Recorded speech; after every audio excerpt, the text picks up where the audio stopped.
أما بعد فإن رحلة القرب من الله قد بدأت وجعل الله من عنده بالحب والوصال فأمر نبيه إبراهيم بقرب الأذان في قوله تعالى وأذن في الناس بالحج يأتوك رجالا وعلى كل ضامر يأتين من كل فج عميق فإن الله سبحانه وتعالى قد أقسم في هذه العشر في قوله تعالى والفجر وليال عشر فهذه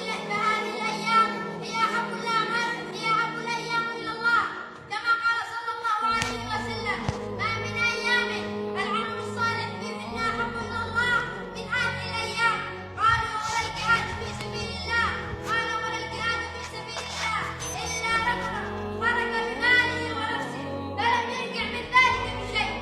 فإن هذه العهد هي أعظم من الجهاد في سبيل الله فلما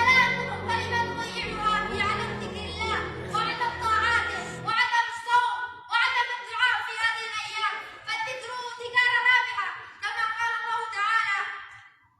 واذكر اسم الله في أيام معلومات على ما رزقهم من بهيمة الأنعام قال ابن عباس الأيام المعلومات هي هذه العشر ذي الحجة وهذه فالصوم تجارة